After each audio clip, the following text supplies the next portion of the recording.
A Cornish Maid. Side 13. It took a few weeks before it was all arranged.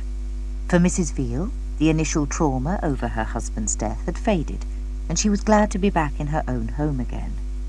"It's a sad thing to be glad to see the back of your own daughter, Amber," Mrs. Veal commented, when things were finally back the way they used to be.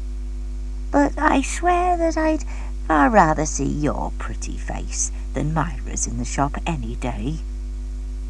"I'd far rather be here too," Amber told her. "I enjoyed working at the Forces Club, but sometimes the stories the men had to tell were pretty harrowing, and they always wanted someone to listen to them. You couldn't say no, considering what they had been through." Mrs. Veal nodded sympathetically.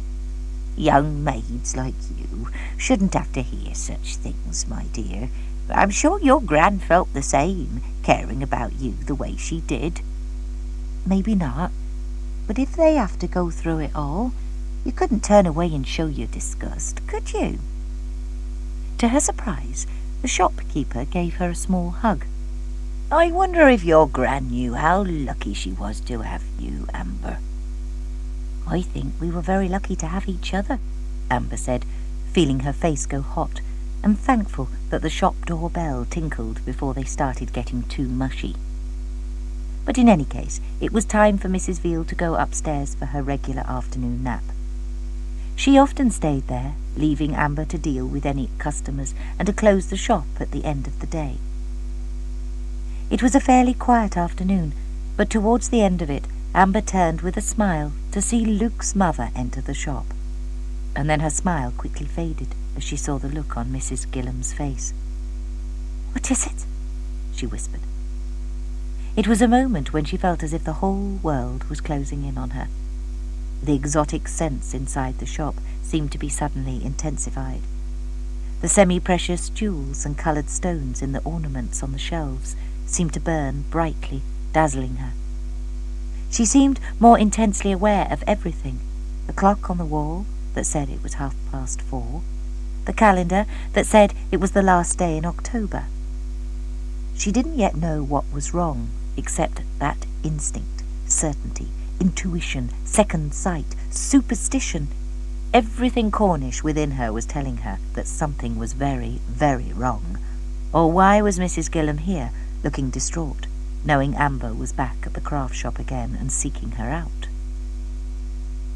The woman spoke quickly, her voice higher than usual. "There's been a telegram, Amber. Luke's ship has been sunk. His father has been trying to gather as much information as possible, but I couldn't delay coming to see you any longer.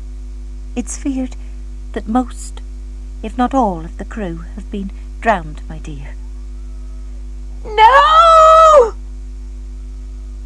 The long animal cry was wrenched out of her as she clutched Mrs. Gillam's arm, digging her fingernails into the flesh and not noticing it. "Did the telegram say he was drowned? Did it say so?"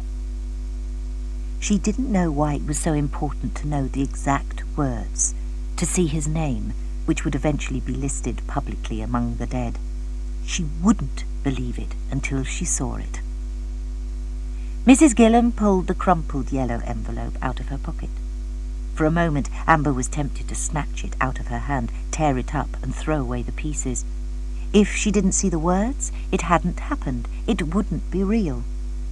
But Mrs. Gillam was already taking the piece of paper out of the envelope with shaking hands and telling her to read it.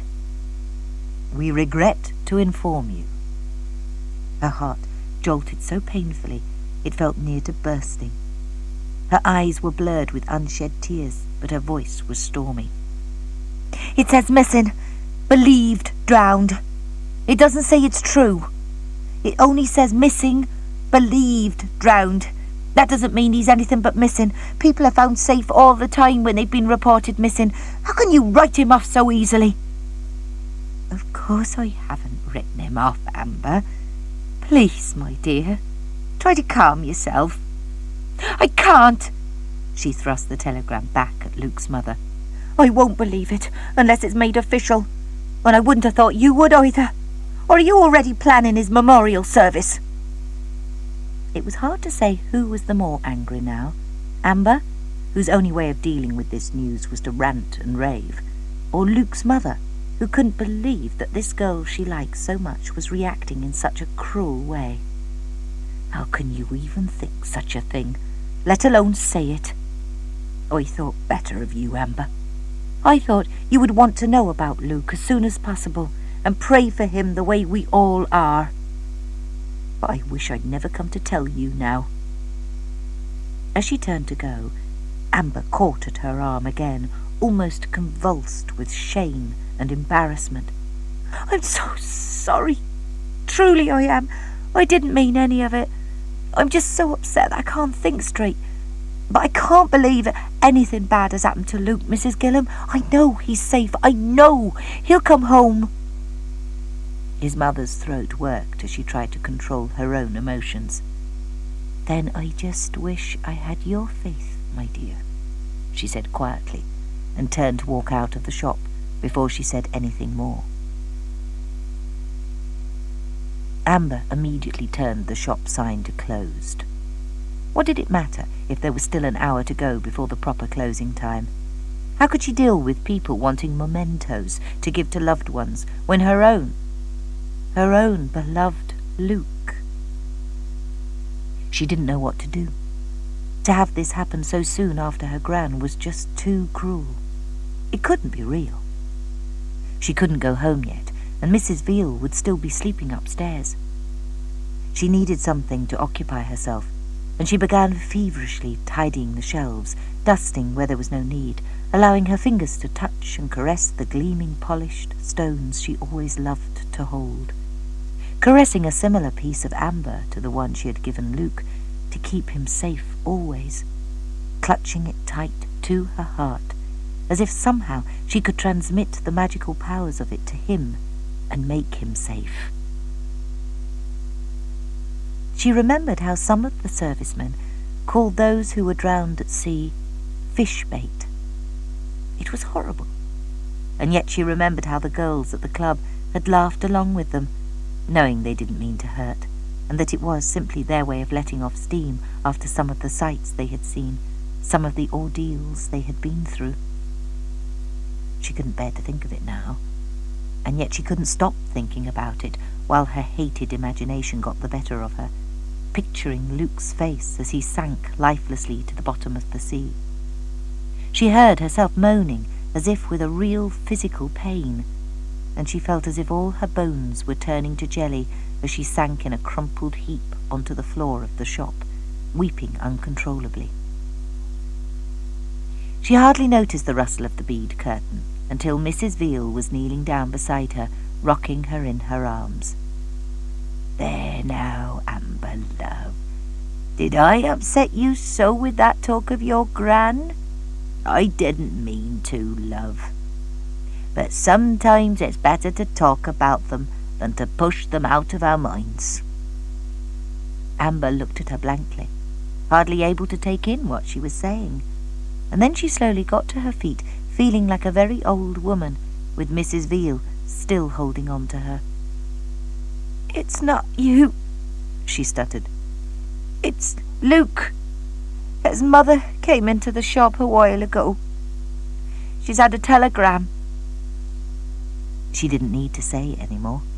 It was becoming a horrible ritual these days for people to comfort one another after the delivery of a telegram. "Drowned, was he, love?" Mrs. Veal said sadly, her arms still tightly around Amber, as if she was afraid the girl would fall over again once she let her go. But Amber shook her away. "No, he wasn't drowned. He's missing. But he's not drowned. They'll find him. I know they will. I gave him a piece of amber to keep him safe. They say it protects sailors, but you knew that, didn't you?" She was babbling now as Mrs. Veal steered her into the back room and poured her a tot of brandy. Did everyone keep a bottle of the stuff for this kind of emergency nowadays? Thought Amber wildly.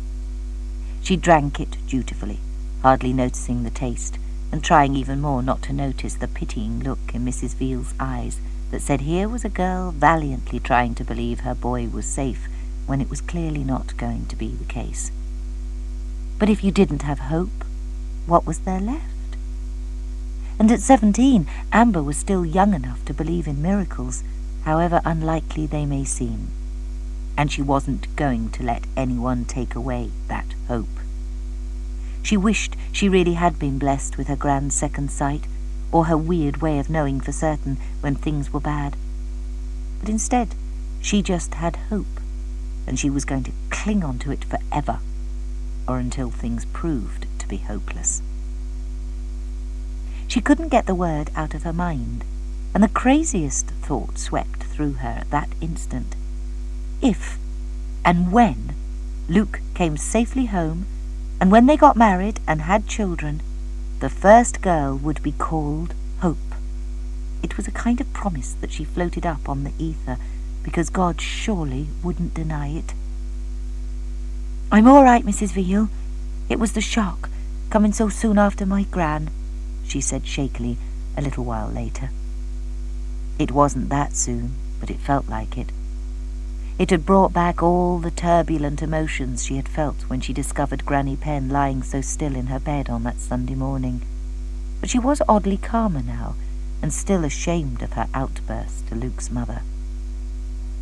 "Then, as I see that you've closed up the shop for the day, my love, you go on home whenever you're ready and get a good night's sleep." She wasn't going home, but Mrs. Veal didn't need to know that. Firstly, she was going to go to the church to say a silent prayer for Luke's safe homecoming. And then she was going to see his mother again, needing to be around other people who loved him, and to apologize for her earlier outburst. She bent low over the handlebars of her bicycle, not wanting to talk to anyone she knew, nor to let anyone see how agitated she still was despite her resolutions. The interior of the church gave her a small comfort, as it always did, but it was cold and lifeless without the usual Sunday congregation, and she was glad to get outside and on her way to the boatyard. She had expected it to be closed, but she could see Luke's father working away, planing down a plank of wood as if his life depended on it. She knew at once that it would be his way of dealing with the news, the same as Luke's would be if he was here. They both loved the sea and everything that floated.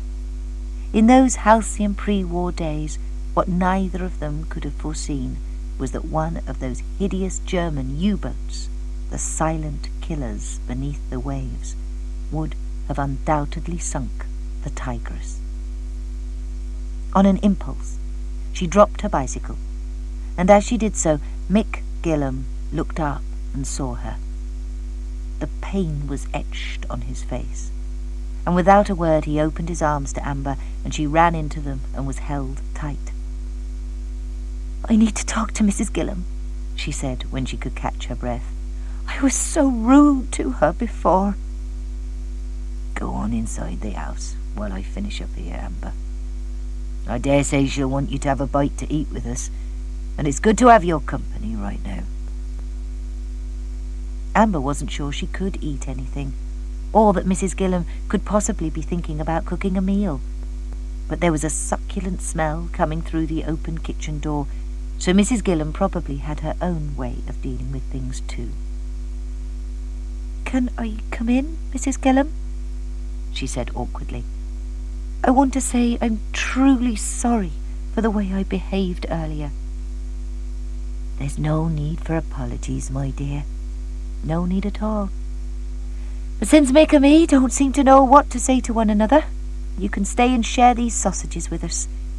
The butcher saved me some, and they look really tasty. So I'm making them into a toad in the hall. It's Luke's favourite." Her voice wavered slightly as she finished, and Amber got the feeling that she had to keep saying his name as much as possible. She understood that so well. It echoed exactly the feeling as in her heart. Keep saying his name, and he won't be dead. Any minute now, he'll walk right through that open door. She swallowed, because of course he wouldn't. but she knew she had been right to come here, because the three of them needed each other now. "I envy you so much, Amber," Luke's mother said suddenly. "Do you? Why?" she said, startled. "You have the belief of youth, and rightly so. If anything in the world can bring Luke back to us, it's your blind faith. And you must think I'm talking nonsense now." "Of course I don't. I always thought you were a very wise lady." She looked down at her hands, clenched together in her lap. "I never knew my mother, but if I had, I would have liked her to be someone like you." The words were out before she had time to think, and she felt horribly embarrassed at having said them. "Bless you, Amber," Mrs. Gillam said, looking away quickly, as if she was embarrassed too. Amber found herself thinking that if and when Luke came home, and they eventually got married, then this kind-faced woman would be her mother-in-law.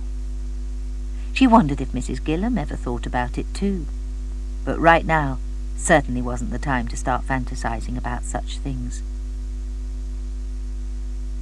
It was a strained little meal that evening. Luke's father didn't say very much, and his mother had become over-bright, as if to compensate. In the end, Amber was glad to get away and cycle home in the twilight, knowing the ordeal that lay ahead of her, when she had to tell Dolly what had happened. She still couldn't face going home, and she avoided the laughing soldiers spilling out from the Forces Club, along with several of the girls who were finishing their shift. The lure of Pendennis Castle seemed to draw her like a magnet as she turned her bicycle wheels towards the curving slope to the top of the hill, and she paused there to gaze down at the darkening waters far below. What had it been like, somewhere out there in the vast ocean? The small, insidious little voice whispered inside her head, and she couldn't rid herself of it. Did it happen in daylight, or in the dark of night? Had the crew of the Tigress been unaware of what was about to happen when a U-boat's torpedo sped silently towards them beneath the waves and struck the mortal blow?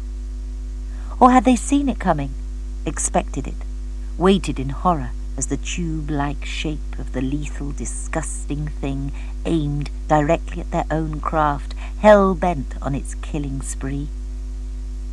And then what? Amber could almost hear the tearing of metal, the splintering, the sweating, terrifying realization that the ship couldn't be saved, and that few, if any, of the crew were going to be saved either. She shuddered violently, wishing she didn't have such a vivid imagination that could tear her apart like this, wishing she didn't feel this wild, awful urge to imagine Luke floating, foundering, drowning, and willing him to hold on to the little piece of amber he always carried, to hold on to her, to their dream, their future. "I thought it was you!" she heard a familiar voice yell, together with the sound of bicycle wheels slewing to a halt beside her. "What the dickens are you doing up here, Amber?" The shock of hearing Dolly's voice made her flinch even more violently. Amber almost hated her for breaking the spell, no matter how dire it was. For those moments she had been with Luke in spirit, and now the feelings were shattered. But Dolly wasn't as insensitive as she might have thought. She came nearer, still half astride her bike, and looked at Amber apprehensively. "What's happened now? Not more bad news, is it? Whatever it is, it's too bleeding chilly to stand around up here all night. Let's get on home and warm up last night's leftover soup. There's not much else in the house." "I've already eaten," Amber mumbled, still wondering how she could have forced the food down. "I went to Luke's house and had a meal with his parents." "Did you now?" Dolly said, not yet understanding. "That's a turn-up, ain't it? Does this mean it's all on again with you and Lukey boy?" "I wish you'd stop calling him by that stupid name," Amber lashed out. "It's so feeble and childish, and anyway, He's... She couldn't say it. Her throat was choked with tears. But at last, Dolly realised something was badly wrong.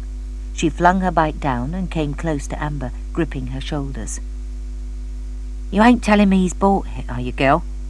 she said hoarsely. "No!" Amber said, shaking her off. She wouldn't allow those words to be said or believed for a moment. "His ship has been sunk, and his mother's had a telegram to say he's missing. But he's not drowned. He's not! I won't let him be drowned!" "Blimey, kid, don't take on so," Dolly said, alarmed at her vehemence, and thinking her mind must have turned. Amber was trying hard to convince herself that if she said it enough, it would be true. She closed her eyes for a moment and simply let the tears course down her cheeks, ignoring the salt sting on them as the wind blew in from the sea. "Let's go home, Amber," Dolly said quietly. "I know you want to be here where you can look out to sea and imagine you can will Luke to come back safely. But you can do that just as well at home. You can go to bed and say a private little prayer for him, or pray all night if you think it will do any good. Let's just go home and do it." Amber gave her a twisted smile, a bit startled at such understanding, even if she wasn't too sure how much praying Dolly ever did. It wouldn't last, of course, but it was nice to hear it, however briefly. "All right. And if you were afraid I was planning to throw myself over the edge to join him, you needn't worry. I'm not that stupid." "I never thought you were." "Just weird," Dolly said. The news that Luke Gillam was missing, believed drowned, was soon common knowledge.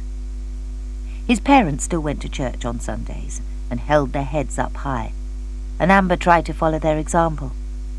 Naturally, they were the ones who people sympathised with, for no one had any idea that two old sparring school friends had become lovers. Amber was feverishly glad that nobody knew, but it also left her feeling more and more isolated. She grieved for Luke as deeply as she grieved for her gran, but not even to Dolly was she going to confide how close they had been for that one brief, beautiful evening. Especially not to Dolly, who would probably blab about it to anyone who would listen. It was ironic that although everyone was weary of war, people were feeling more hopeful about the end now, despite the concentrated attacks of doodlebugs on London and the southeast.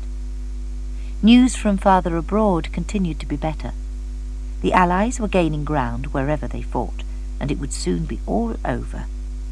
If another Christmas had to come and go, they would welcome in the new year, sure that they had definitely turned the corner, and 1945 would see the end of it all.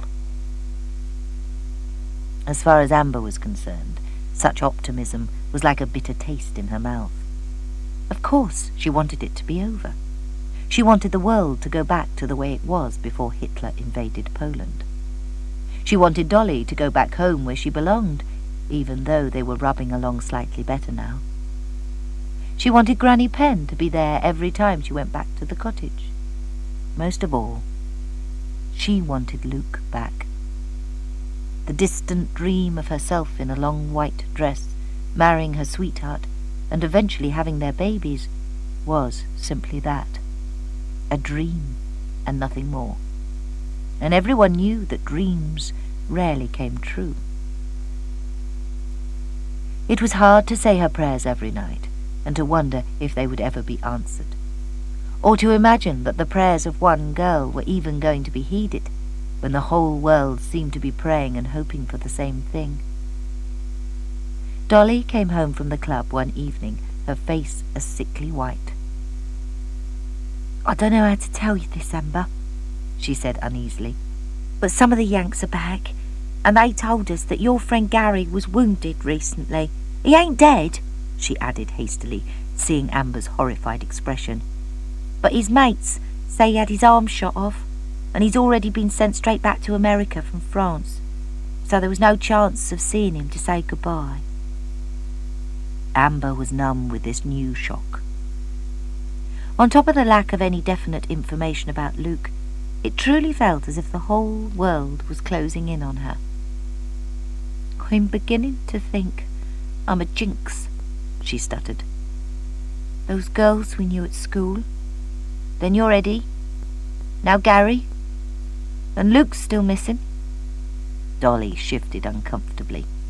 "That's crazy talk. We all know you're a bit weird, but you're not a jinx. Mind you, I think you're believing in miracles if you think Luke's still out there somewhere. You've got to be realistic, girl. If any of the crew of that ship had been saved, we'd have heard about it by now." "Well, I do believe in miracles," Amber said stubbornly. "I'm really sad to hear about Gary, but he's still alive, isn't he? And so is Luke. Until I hear anything to the contrary, I'll go on believing it rather than give up on him." "You really do care for him, don't you?" Dolly challenged her. "I thought you'd changed your mind about that." "Well, I haven't. And if you thought that, then you don't know me at all." She flounced away before Dolly could see how close she was to breaking down completely. This news about Gary had been the final shaker. She didn't want to imagine the shock on the face of his girlfriend, Greta, when she saw him again. She didn't want to wonder about Greta's reaction when she realized he was disabled now and no longer the strong young man who had gone away to war.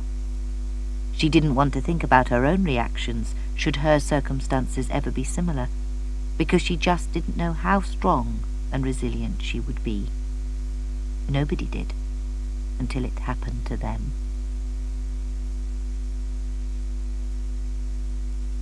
Luke's father, Mick, had been in the boat-building business all his life, as had his father before him. The prestige of Gillam's boatyard was well known in circles far beyond Falmouth, and Mick had many contacts all around the country, especially among well-heeled folk who considered a boat a plaything and came to him when they wanted the best. He needed those contacts now, and he made many urgent telephone calls over the next days and weeks, trying to get more information about the sinking of the Tigress. These days, so much information was kept hush-hush on strict government orders, and it wasn't even being leaked as to exactly where it had happened until he managed to get hold of one Lord Binkerton at the Admiralty. "Binky," Mick said, cutting across any thoughts of formality, however high up the man was in diplomatic and naval circles. "It's Mick Gillam here, and I'm in desperate need of a favour." "Are you, old boy?" came the jovial voice. "It's good to hear from you again. So, what can I do for you?" "I don't know whether you can do anything, but you're the best person I can think of to try. It's about the Tigress." "Oh, yes." Mick didn't miss the change in the man's tone, and he groaned inwardly. These naval bods could be as tight as a duck's arse, he thought inelegantly, but there was too much at stake here to take offence at any rebuff that might be coming. It was his son's life. "Luke was a crew member," he said bluntly. "Ah." There was silence from the other end, and Mick could imagine that the man was dealing with a bit of conscience. On the one hand, Binky knew Luke, and had always made a fuss of the boy when he was a small child. On the other, apart from the initial news that the Tigress had been sunk, there had been an obligatory silence in high places about it, as there was about all such events until the facts were properly assessed and released to the public. But Mick wasn't just the public. He was a father anxious for news of his son. "Binky," he said at last, when the silence seemed to be going on too long. "Look, old boy, you know what red tape is like, and they'd have my guts for garters if I gave out too much information too soon." Mick ignored the incongruity of the words, said in that so precise Oxford English accent. "But," he persisted, sensing that he was going to get something, however little it was. "It's going to be released soon that the Tigress sank in the Med. And strictly between ourselves, Mick. You do understand that this is strictly between ourselves and your lovely Hester. There have been reports of some survivors being picked up and being taken to Alexandria.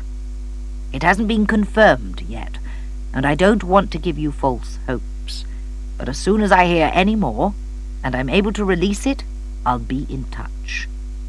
I can't give you any more than that, Mick, old friend." "It's more than enough for now," Mick said, almost dizzy with relief. "And of course, this will go no further than this house. Then I'll be in touch." The line went dead, and Mick sank back on the chair in the passageway, waves of nausea sweeping through him. Relief that there was a chance that Luke might be among the survivors was almost as great a shock as the news of the sinking had been. But a different kind of shock, of course. A euphoric kind of shock. He savoured it for a moment longer before he went to find his wife and swear her to the same secrecy he had promised Binky. Predictably, she clung to him and wept. "I wish I could tell Amber," she said shakily. "The poor girl's frantic." "You can't. You know that, don't you, Hester? Until the news is released officially, Binky's trusted us with it. We must just continue to pray that it's true, my dear, and that Luke is one of the lucky survivors." "I can't bear to think of him in that way, even though it's what I want more than anything. But he's just a boy, Mick. Our boy." "I know," he said, holding her close. "But I know that Binky will let us have news as soon as possible. He'll know how anxious we are."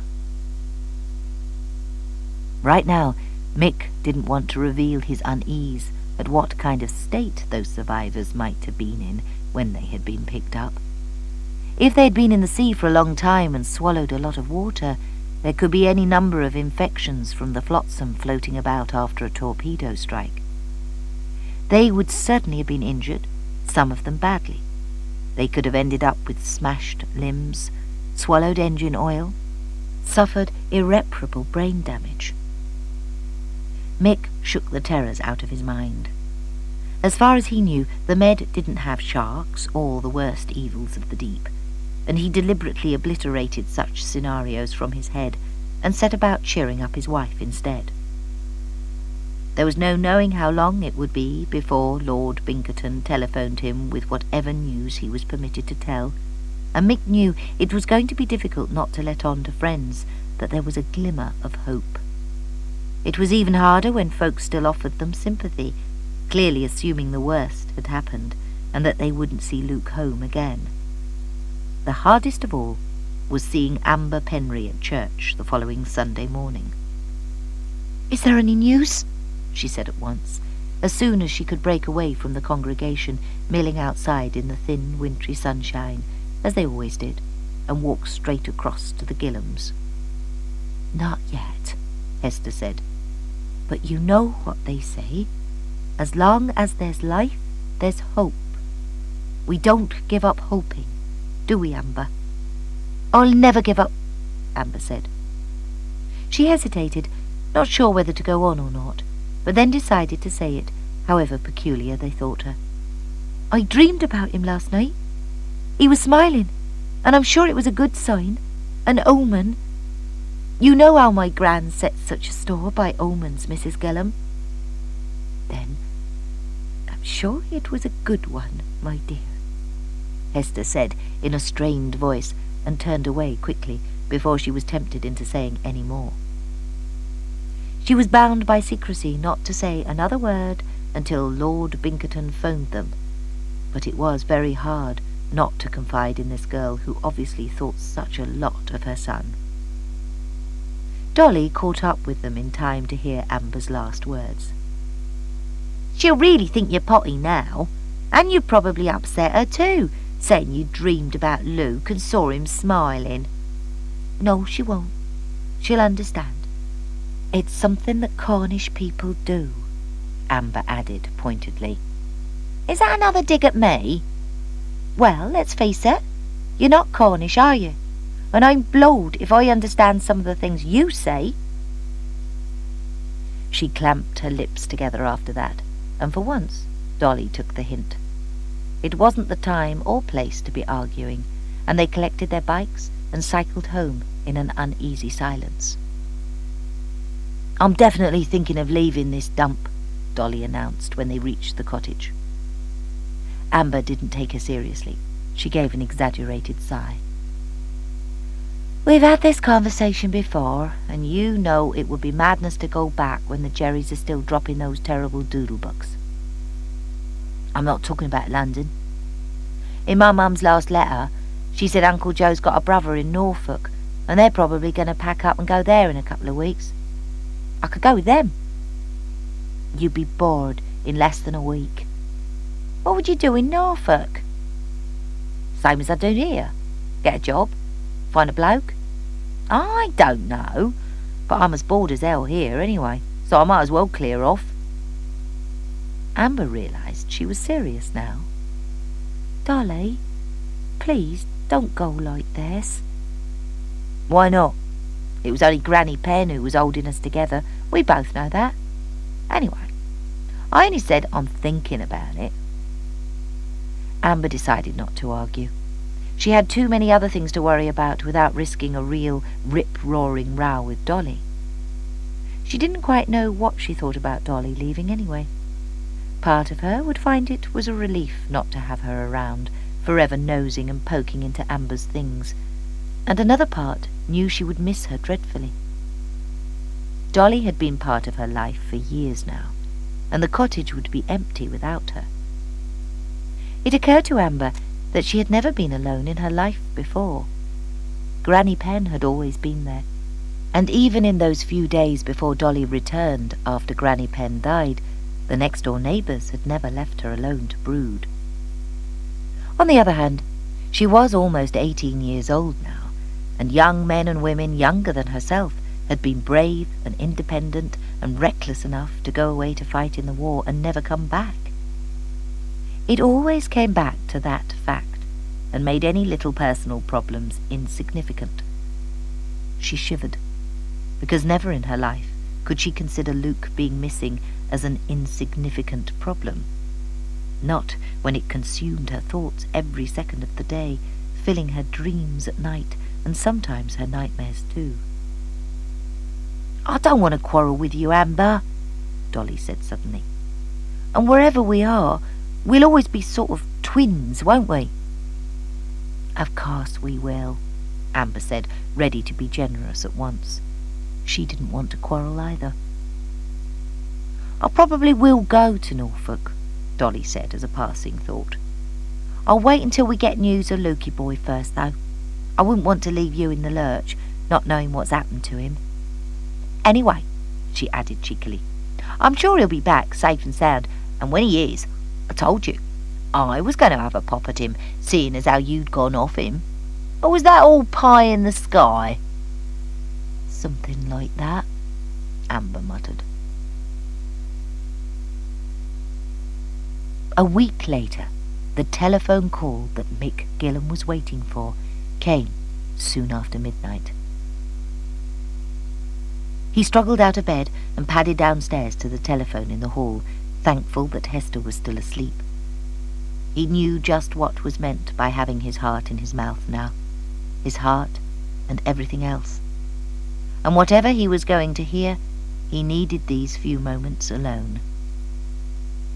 Binky, he said hoarsely, in answer to the familiar tones. Do you have some news?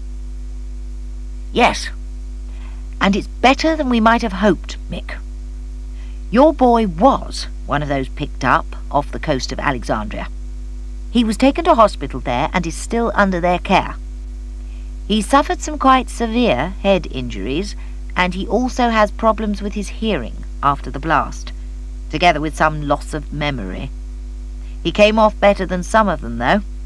There were about a dozen survivors all told, and 4 of them had every stitch of clothing blown off their bodies in the explosion and were badly burned. Luke wasn't one of them, Mick. But they'll be keeping him in hospital a while longer until he regains more of his memory, and until they can decide how bad this hearing loss is. These Egyptian wallers won't discharge him until they're satisfied with his condition. I'll say that for them. Once they've done that, he'll be repatriated." "You mean he could be permanently deaf?" Mick said, hardly taking in anything else but the fact that Luke was alive, and knowing what a small price this was to pay compared with the injuries of some of his mates. And knowing, too, that Binkie had kept on talking to give him time to recover from the news. "I don't know, old man, but you know as well as I do that his days in the Navy may well be over after this, although I don't imagine that will be too much hardship for you and Hester to bear, knowing that he did his honourable duty." Mick was too choked now to make a proper reply. "Then I'll just say thank you from the bottom of my heart for all you've done, Binkie. Glad to help, Mick, and you'll be getting the news officially very soon. Now go and have a good night's sleep."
Side 14.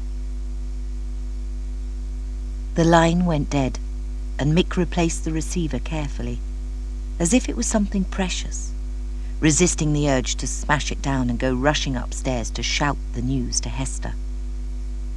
He realized how much he was shaking, and he had never felt less of a man than he did right now. He leaned against the wall for a few moments, fighting down the nausea of blessed relief, until he heard his wife's soft voice behind him.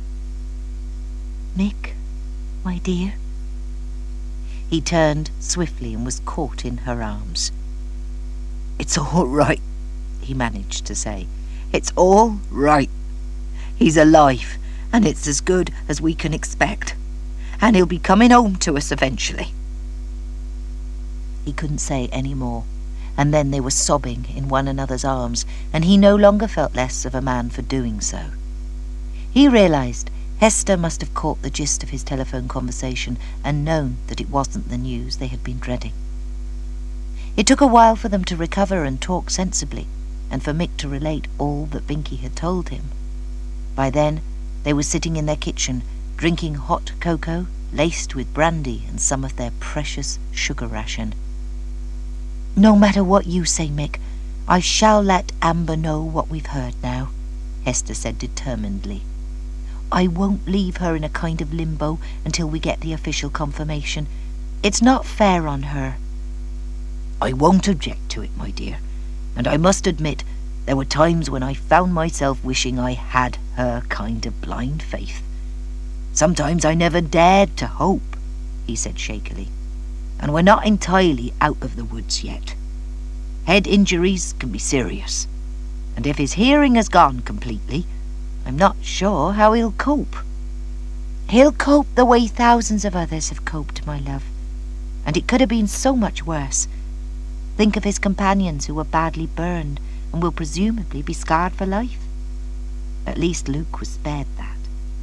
And now I'm going to bed to offer up a heartfelt prayer of thanks for sending our son back to us. Whatever his injuries, Luke will always be whole to God and to us."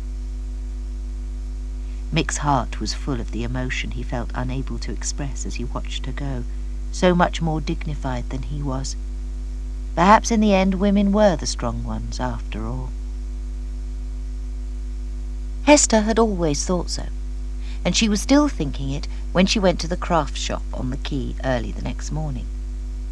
She had a message that was far too important to delay, and even though Amber had dread in her eyes when she saw who entered the shop, the girl's face relaxed into a look of almost indescribable beauty when she saw Luke's mother smile.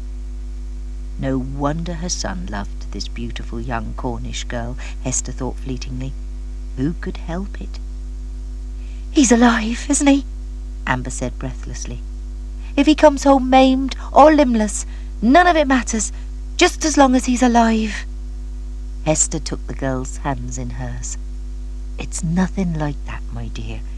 He has some head injuries and some loss of memory and hearing, but until we hear more official news, we must continue to pray that his recovery will be complete." "Where is he?" Amber stuttered. "Can I see him?" Hester shook her head. "Hold on a moment, Amber.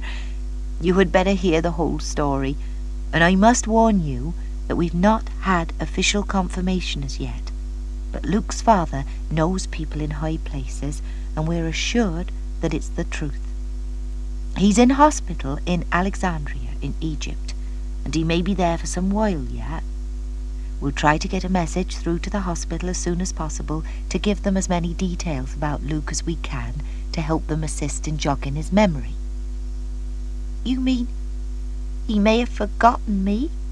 Amber said in a cracked voice, trying to ignore the overpowering feeling of horror that such a thing could happen. "I'm sure he won't have done that," Hester said quickly. "The important memories in a person's life go too deep to lose completely." She didn't really know if it was true. She wasn't a medical person, but she needed to reassure this lovely girl as much as possible. And later that day she intended to visit their family doctor to find out as much as she could about Luke's condition and what the future might hold for him. Her eyes blurred for a moment, and then she felt Amber's quick kiss on her cheek. "I know he'll come through this, Mrs. Gillam. He had the piece of amber I gave him to keep him safe, and it worked, didn't it? As long as he believed in it as much as I did, then it worked." He also had a very special piece of amber, she thought tremulously. He had had all of her, and she of him. Whatever else had gone from Luke's memory, she was certain he couldn't have forgotten that. She couldn't bear for him to have forgotten all that they meant to one another. She was aware that Luke's mother was looking at her a bit oddly now, and she almost wished she hadn't said that about the amber. People had always thought her gran was a bit peculiar, and she didn't want people thinking the same about her, especially not Luke's mother. On the other hand, she thought fiercely, she knew there was nothing peculiar about Granny Penn, and that she had been the dearest, most loving grandmother any girl could ever have wanted. She swallowed hard before she got too emotional for comfort. Besides, people were out and about in the town now, and it wouldn't look good for the Penry girl to be wallowing in misery so early in the day. Even as she thought it, the shop doorbell tinkled as a customer came inside to browse, and Mrs. Gillam pressed Amber's hand. "Keep the news to yourself for now, dear," she said quietly, "and come for your supper tonight. It'll save your inquisitive little friend from asking too many questions," she added. She was right about that, Amber thought, as she turned to see what the customer wanted. Dolly would want to know everything in detail, and, as yet, Amber didn't intend telling her a single thing. It was too precious a secret, and besides, what did she really know except that Luke was safe? But wasn't that enough? It was incredibly, fantastically more than enough for now, and she startled the customer by turning a beaming smile on her and saying what a wonderful day it was, without even noticing that the woman had only come inside the shop out of the rain. "I don't know why you always want to be over there," Dolly grumbled when Amber popped into the Forces Club at midday to let her know she wouldn't be home for supper that evening. "It must be bleeding dreary for the three of you. Why don't you come to the dance at the club this evening and have some fun?" "I didn't know there was a dance this evening. And in any case, I like being with the Gillams. It makes me feel closer to Luke. And before you say anything else, yes, he is still my boy, so you can just keep your hands off Dolly Daydream." Dolly stared. "Well, I must say, you sound pretty perky considering you don't even know if he's fish bait or not yet. Or have you heard something that you're not telling me?" She gave Amber a deeply suspicious look, and it was oh so tempting to shout from the rooftops that yes, she had heard something. Yes, Luke was safe and in hospital in some far-off country and would surely be coming home soon, but she managed to keep quiet about all of it and to speak tensely. "I've got to sound perky or go under, haven't I? You enjoy the dance, and if you don't bother about me, I won't bother about what time you get home either. We don't have to live in one another's pockets, do we?" It was the truest thing she had ever said, Amber thought, cycling back to the shop to have her midday sandwich and cup of tea, and keeping her head down against the rain that seemed to be settling in for the day. The entire bay was covered in a heavy mist, and the ships had become fearsome, shadowy shapes, like monstrous ghosts rising out of the water. Almost imperceptibly, the town, too, had become shrouded in a grey gloom, and it was impossible to see Pendennis Castle any more. Amber shivered.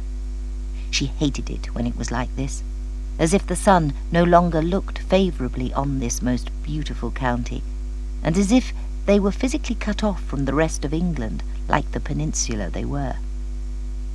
It wouldn't last, of course, and in the magical way it had, the mist would lift as surely and suddenly as it had appeared. But when it descended, it always gave Amber a strange and uncomfortable feeling of isolation. She reached the shop again with a feeling of relief, threw down her bicycle, and went inside, putting on all the lights before going to the back room to eat her snack and put on the kettle. It was foolish to have such fears, but they were like demons inside her head. She hated to be in the dark, but she hated it even more when the heavens seemed to close in on the earth, and there was nothing that anyone could do about it. How much worse it must be for those ships at sea to encounter such a phenomenon, and she instantly wished she had never thought it. But Luke wasn't in danger of such terrors now. He was safe in a foreign hospital. Without thinking, she reached into the basket of semi-precious gems on the shop counter for a piece of amber similar to the one she had given him. She clutched the amber in her palm, feeling its warmth seeping into her, and imagining, whether true or false, that its healing strength was restoring her. She told herself severely what an idiot she was being. Even so, she knew she would never feel totally at ease again until Luke came home. By the middle of the afternoon, the sun came out with a brilliance that was startling, as if to compensate for the greyness of the morning. Ships resumed their normal forms in the bay. The countryside became green and verdant again, and Pendennis Castle reigned supreme over the town of Falmouth. "It's always amazing, isn't it, my dear?" an afternoon customer remarked to Amber. "One minute it seems we're in the doldrums, cut off from the world, and the next we're in God's own country again." "That's right," Amber said with a smile, thinking she couldn't have put it better herself. By now she was willing the afternoon away, eager to be with Luke's family again and to hear if there was any more news. It was pointless to be so impatient, but when you were young and in love, it was impossible to be otherwise. "You'll be the little Penry maid, won't you?" the customer said, as if only just realising it. "How you getting along on your own, now that your gran's gone to a maker? I never knew her to speak to, but I knew of her reputation in the town." Amber tried not to wince, unsure if this was supposed to be a criticism of her gran or not. If it was, she didn't want to hear it. "I miss her, of course," she said simply. "But I'm not entirely alone. The evacuee girl from London who came to live with us is still staying with me." The woman sniffed. "That'll be the one who came to church with the two of you, then? A bit of a flighty one, I always thought." "Dolly's all right," Amber said, defending her. "She had to go back to London for a while, but as soon as she heard Granny Penn had died, she came back to keep me company. That's being a good friend, isn't it?" "Well, if you say so, my dear. Look, I don't think I want anything today, so I'll be getting along now." Amber watched her go, wondering what she'd come in for in the first place, unless it was just for a bit of idle gossip. Well, she didn't get much out of her, not about Granny Penn, nor about Dolly. And Dolly had been a good friend to come back to Falmouth after Granny Penn died, she thought, even if they did get on one another's nerves at the drop of a pensioner's hat. It was odd. When they first met, they were so different, and there was such a great antagonism between them. But once they had got over that, they became firm friends. Somehow, perhaps because of growing up, that special closeness, that feeling of sistership because they shared the same birthday, had gradually disappeared. They had to face the fact that they were different people now. There was still a bond between them, but bonds had a habit of breaking, however sad it seemed. The sudden thought that it could be the same when Luke came home again was something Amber refused to consider. Theirs was a bond that went far deeper. She believed it totally. She believed it in the way she could always visualize his face before she went to sleep at night. She could instantly remember the sensual touch of his hands and the way he kissed her, whether in tenderness or in passion. She would never lose the memory of the feelings he had awoken in her in the exquisite moments when his body had become part of hers, and they shared the intimacy that was theirs alone. Nothing and nobody could take that away. The tedium of the afternoon, with so few people coming into the shop, took away much of the euphoria that had lasted for those few blissful moments of remembering. By the time she closed the shop that day, she wanted nothing more than to get away from it and to be with Luke's family. She almost forgot to lock the premises, and that would never do. She was entrusted to care for Mrs. Veal's business now, in a way she would never have expected at so young an age. It was true. Everyone nowadays did have to grow up far quicker than they would have done in peacetime. Young men lied about their age in order to go to war and fight. Because of the uncertainties of the times, young women who married their sweethearts when they were hardly out of school became widows before they had really known what it was like to be a bride. School friends were bombed and killed. It was desperately sad, all of it. And if she didn't stop brooding like this, she was going to be no fit company for Luke's parents that evening, Amber told herself angrily. Her moods seemed to swing from elation to despair, and it wasn't going to help anybody. Determinedly, she put on a bright face as she cycled into the boatyard and knocked on the Gillam's front door. Hester Gillam looked more flushed and tearful than when she had gone to the craft shop that morning. Amber's heart gave an uncomfortable leap when she saw her. Crazy thoughts tore through her head.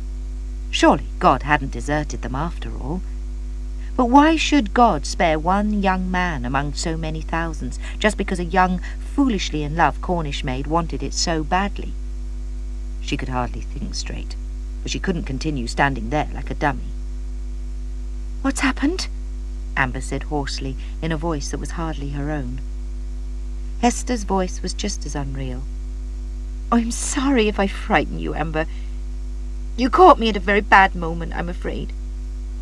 Every now and then it all washes over me how very lucky we are, and how terrible it must be for all those other families who don't yet know if their boys are alive or drowned." Amber's relief was tinged with an unreasonable resentment that she had been scared almost witless for nothing. Yet couldn't she understand Mrs. Gillam's feelings so well? They exactly matched her own wayward moods. "Have you heard anything else, then?" she asked, trying to sound normal. "Nothing yet," Hester said. "It seems that all we can do is wait.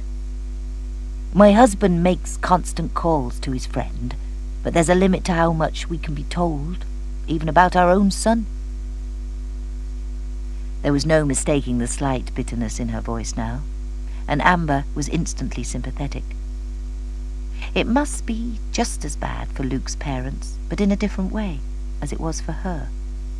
They all loved him and wanted him home. If nothing else, he must know how much he was loved, she thought fleetingly, willing the thoughts to him across the miles. "But we're not going to spend the evening being miserable, are we?" Mrs. Gillam said, her voice changing. "It's not what Luke would want." People said that, didn't they? But how did she know if it was what Luke would want? How could any of them know what Luke wanted right now? Or how he was feeling? Or how seriously he was really hurt? How could any of them know what went on in another person's head? How could Mrs. Gillam know that her son and the girl she welcomed into her home were lovers? Would she look down on Amber if she knew? Would she feel ashamed of her son for giving in to lust? Unanswered questions crowded in on her, and Amber flinched as the ugly word came into her head. It wasn't lust. It was so much more. It was lust and love and passion and the ultimate closeness between a man and a woman. It was the fulfillment of something that had been there since childhood, if only they hadn't been too immature to see it. But perhaps everything had its right time, just as the seasons changed and children grew into adulthood. And this had been their time, their one precious time. "Are you all right, my dear?" Hester asked. "You look quite flushed." I'm fine. I was just in a hurry to get here," Amber said, floundering a little. "It's good to be together, isn't it?" Hester smiled, seeing far more than Amber imagined. She knew love when she saw it, and she felt a great tenderness towards this lovely girl who loved her son, who, she never had any doubt, loved Amber in return. "Then why don't we think about getting some supper together? I'm sure you're hungry, and my cottage pie won't wait forever to be eaten." Amber had never felt less like eating, and by the time the meal was ready, she was even more sure she wouldn't be able to get anything down. Although Hester chided her, she pushed her plate away, apologizing for the fact that the food would be wasted, when it was such a sin to waste anything these days. Even before food rationing had taken such a grip on the country, Granny Penn used to say sternly that there were starving children in Africa who'd be glad of good, wholesome Cornish food. The words were only changed occasionally to accommodate starving children in India or China. Amber swallowed, remembering. Even though the Gillams were determined to be as normal as possible, it was a strange evening, reflected Amber later, as she left the boatyard to cycle home. Strange and cosy at the same time. After supper they played cards for a while, and sometimes they chatted quite animatedly. At other times one of them would lapse into silence, while the other two unconsciously tried to compensate by talking more loudly, more brightly. And all the time Amber knew that there could be only one thing on all their minds: how badly wounded Luke really was, and when he would be coming home again. She had to pass the Forces Club on her way home, and although it was in its obligatory blackout darkness, she could hear the sounds of raucous music and wild laughter coming from the hall. For a moment she both hated and envied those inside. Hated them because they had no worries, and envied them because they had the ability to enjoy themselves no matter what happened. Dolly would be one of them. So little seemed to affect her deeply, not her father's death, nor the way her mum carried on with men. It must be less of a strain on the nerves to be so uncaring, even if it was all a front. But Amber knew she could never be that way.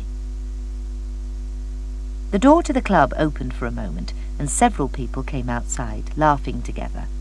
She saw a girl and a soldier, their arms wrapped tightly around one another, before they disappeared into the darkness. Amber wondered briefly about them, and how their evening would end. Would they chastely kiss good-night at her door, or find some secret and secluded spot to make love?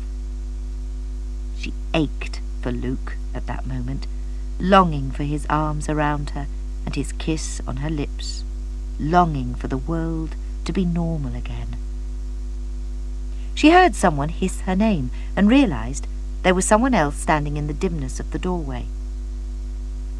"Are you coming in or not, Amber? It's bleeding cold standing here like a flaming doorman," said Dolly's familiar voice. "I'm on my way home." "Well, you can come in and have one dance, can't you? Don't be such a stick in the mud. Luke won't kill you for enjoying yourself, and I won't tell him if you won't." Dolly was getting impatient, and on an impulse Amber thought, why not? It wasn't being disloyal to Luke to take a look inside, even if she had no intention of dancing. But once inside the club, when she heard the music and saw how the remaining Yanks in the area were teaching the local girls to jitterbug, her feet began to itch. It looked like fun, and it seemed such a long time since she had had any fun. None of the Yanks here tonight were the ones she remembered. They came and went as their orders dictated, and apart from the local girls she recognized and the staff at the club, it was almost as good as being anonymous, being among strangers. "Come on, Amber!" Dolly shrieked. "Show him your stuff!" Before she knew what was happening, a GI had grabbed Amber's hand and pulled her out onto the dance floor. She didn't know how to jitterbug properly, but in the crush of people it hardly mattered. All any of them wanted was to be caught up in the music and the excitement, and not to think about tomorrow. Such excitement was infectious, and hardly knowing how it happened, it made her feel alive again. "Your Cockney friend's quite a gal, ain't she?" the GI said, when she had been whirled around the floor a few times. "I ain't seen you here before, though. Are you local, or from out of town?" Amber wanted to giggle. The dancing was fast and furious, and it was already making her dizzy. Her head felt as if it belonged to someone else. The GI had just asked a friendly question, and yet all she could think was how absurd it was when her accent must tell him she had lived here all her life. He'd labelled Dolly right enough, even if all Londoners were Cockneys to the Yanks. Anyway, he must be very stupid, she bridled next, if he couldn't recognise a Cornish girl when he saw one, a Falmouth girl. Then she saw what a nice smile he had, and she sobered at once. It was a bit patronising to think like that about a stranger in their midst, who was merely trying to be sociable. "Oh, I'm very local. Extremely local," she exaggerated unnecessarily, while wondering if this dizziness was quite normal, and hoping she wasn't going to throw up all over him, or faint away on the spot. She had been so full of tension lately, worrying about Luke. It was hard to relax, and it was far too long since she had eaten, other than picking aimlessly at Mrs. Gillam's cottage pie. Whirling around the dance floor like this certainly wasn't doing her insides any good at all. "Say, do you want to go outside for some fresh air?" her dance partner said anxiously a while later. "You do look kind of green. You should take more water with it, honey." She didn't know what he meant by that, but she was too keen to get out of the crowd to take much notice of the fact that Dolly was now shrieking with laughter and yelling after her to go for it, girl, whatever that was supposed to mean. Once outside, She took a few deep breaths to try to keep down the nausea, and she felt the earth and sky swirl in front of her. This was it then. She was about to disgrace herself, and Granny Penn's granddaughter would be branded forever as a girl who couldn't control herself. It was very hot in there, the GI said sympathetically. You should go home and sleep it off, honey. Your folks won't want to see you in this state. Amber realized that of course he thought she must have been drinking, and it was so ludicrous that she managed a croaking laugh. "Thanks for your help," she muttered, "but I'll manage all right now. It's not far to the cottage where I live, and I've got my bike." "And you'll probably come right off it," she was told firmly. "You'll allow me to take you home and see you safely indoors. No arguments now. Your father wouldn't thank me if I let you come to any harm." She looked at him mutely. He was being kind, but she didn't know him, nor did she know if she could trust him. Would it be wise to tell him that her father was dead, and that there would be nobody home at the cottage? She gave up thinking as the nausea threatened to overwhelm her again. "All right, then let's go," she said. "I really do need to go home." He took the bicycle from her, holding it with one hand, and tucking her arm in his with the other. She didn't object, feeling as though she would fall down without some support. She was weak with hunger and anxiety, and she began to wonder just what was wrong with a young, healthy girl of not yet 18, who was dragging her feet now as if she was an old woman. Even Granny Penn had been far more sprightly than Amber felt now. For some reason, her grand's name kept rushing into her head tonight. Maybe she was warning her to be careful, to keep her head, and not let herself be seduced by a handsome young American.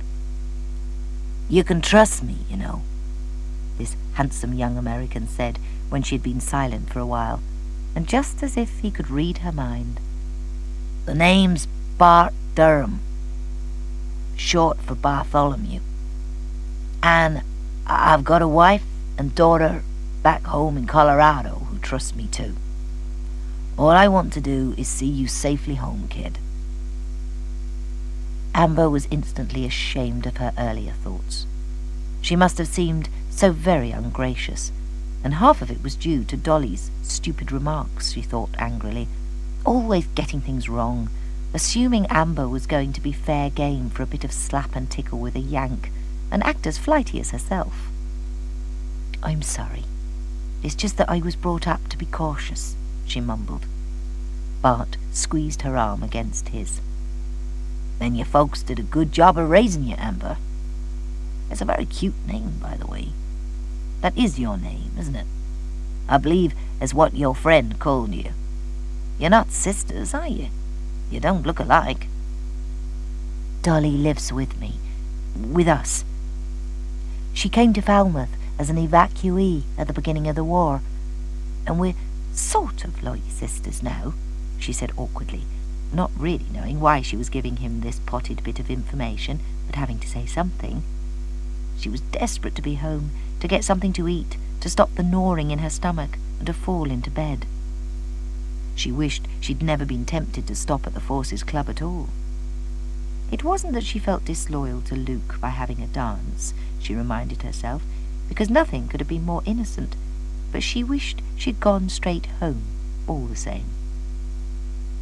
She felt even weaker with relief when they reached the cottage. It was all in darkness, but that was nothing unusual, since they never let a chink of light show outside the house. Air raids had virtually stopped here now. The Jerrys were all concentrating on London and the south-east with their evil new V-bombs. Blackout orders were still in force in most places, although some had relaxed them, even in parts of London, but it would be an easy way of explaining the darkness if she felt she had to, and why the place looked deserted. She prayed that she wouldn't have to.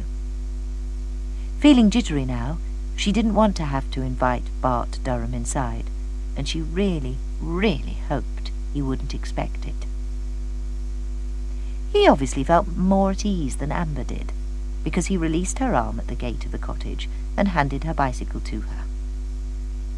I'll just wait here until I see you safely indoors, Amber, and then I have to get back and collect my buddies. It was good knowing you, honey."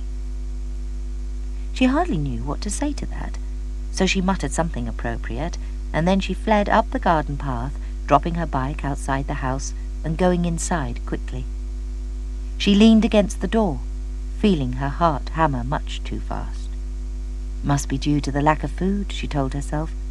But whatever it was, she didn't like the feeling of not being in control of herself this way. Nor did she like the feeling of foolishness at thinking a kind stranger was going to take advantage of her. She wasn't some simpering Victorian virgin, she thought angrily. She wasn't a virgin at all. She went straight to the kitchen, made herself a spam sandwich, and ate it hungrily. Then she made another one and wolfed that down too. She was going to be no good to Luke or anybody else if she turned into a walking skeleton before he came home. She blotted out all other thoughts and went to bed, her head thumping violently. She awoke late the following morning, washed and dressed hurriedly before having a hasty breakfast, and yelled out to Dolly that she was going to work. There was no reply, and, fuming, she ran back upstairs, rapped on Dolly's door, and opened it without waiting for an answer. She stared at the empty room and the unruffled bed. She realized that since Dolly normally made enough noise to awaken the dead, it was impossible that she had already dressed and gone out. Besides, she never made her bed before she left for work, because she was always in such an almighty hurry, and this bed definitely hadn't been slept in. Amber's heart began to beat uncomfortably fast. Combined with a headache that hadn't gone away and threatened to become a corker, she didn't know what to do or to think, and it took a few minutes for her brain to work logically. If Dolly hadn't come home last night, then she must have been somewhere else, and been with someone else. But Dolly wasn't in the habit of making many friends among those she often called the country hicks. And the last time Amber had seen her, she had had her arms wrapped around a Yank and was shrieking like a banshee to Amber to go for it, girl. Amber shivered. If Dolly meant what she thought she meant, it was more than likely that Dolly had gone for it herself, and anyone with half a brain could see what that meant. Amber had just never expected her to stay out all night. She had never been so rash before, and she was still trying not to think of the alternative, that something bad had happened to Dolly. There had been plenty of drink flowing at the Forces Club last night. She had smelled it strongly on Dolly's breath, and on the Yanks' breaths too. Everyone had been set on having a good time, but Dolly hadn't come home, and there was no knowing what might have happened to her. "Stop it," Amber said out loud to herself. "There's probably a perfectly reasonable explanation, and Dolly's not the type to fall into the harbour after having too much to drink or anything so daft." It sounded reasonable enough when she said it aloud, but just as quickly she knew it wasn't daft at all, and that it could be the truth. There was only one way to find out. Dolly should have started her morning shift by now, and Amber would just have to go to the club and find out if she'd turned up. She felt responsible for her in a way she had never intended or wanted. She wasn't her pseudo-sister's keeper, she thought, in an attempt to be flippant. But if anything had happened to Dolly, she knew she would be devastated all the same. They had come too far for her to feel completely detached, however much Dolly irritated her. Once she was ready to leave the cottage, she pedalled down to the Forces Club. The first thing she saw was Dolly's bicycle among the others propped up outside. It didn't mean a thing, because Dolly would have cycled there last night anyway. She pushed open the door and looked inside. Jenny, the supervisor, saw her at once and called out cheerfully that she hoped she had less of a sore head than her friend this morning. At that moment, Dolly appeared from a back room, looking deathly pale and heavy-eyed. She perked up slightly when she saw Amber, and then clamped her hands to her mouth again. "I can't talk now," she said hoarsely. I ain't been off the bleeding lav all morning, what with the squits and the puking. We'll compare notes tonight, girl. She managed to give a wink before she fled, and Jenny sniffed. Some night she must have had. I hope yours was better, Amber. I went home and went to bed, Amber snapped. Well, that's what I mean. Amber turned on her heels, her cheeks burning, banging the door behind her. The damn nerve of the woman, implying that she was doing anything other than sleeping in her own bed, and on her own too. She supposed it was all around the club, that she'd left there last night with Bart Durham, she thought, seething. She'd have something to say to Dolly that evening if she was spreading false rumours about her and a Yank, however nice he was, when he had a wife and daughter back home in Colorado. By the middle of the day, she had calmed down a little, although her headache still raged, and she was in no mood to be teased about what she had or hadn't got up to. Dolly could be like a red rag to a bull when she wanted to find out something, and what she couldn't find out, she was just as likely to invent. The one bit of good news during the afternoon, the one bit of wonderful, spectacularly good news, was when Luke's mother called in to tell her the news about Luke was now confirmed and official. They had had a telegram to say that he was safe and in hospital, and Mick Gillam was pulling every string he knew to contact the hospital that evening to find out when they could have Luke home. It was the brightest spot in the entire day. She reached home after work to find Dolly lolling on the sofa. She hadn't done anything about preparing an evening meal, which was the first thing they had agreed upon, depending on who was home first. Amber was in no mood to be tolerant. She felt her temper rising, because just like Granny Penn, she believed that people who lived together should be sharing the tasks. This was her cottage now, and Dolly was the lodger, who should do her share. I suppose the food will cook itself then, will it? Amber snapped. Dolly scowled. From the pallor in her cheeks, Amber guessed that her head was still far from feeling normal either. But it was no excuse. She snapped back at Amber. What's got up your nose today? I thought you'd have been all sweetness and light after going off with that horny Yank last night. It didn't take you long to forget Lukey boy, did it? She added with a sneer. Amber clenched her hands together. Sometimes you can be so stupid, Dolly. If you think I could forget Luke for 1 minute, it just shows that you don't know the first thing about the way I feel. And I didn't go off with Bart last night in the way you seem to think. He just saw me home, that's all. It was all perfectly innocent, not that it's any of your business. Besides, you're the one who didn't come home last night, so don't think everyone's as big a tart as you are. She was gabbling far too fast, defending herself, when she knew perfectly well there was no need for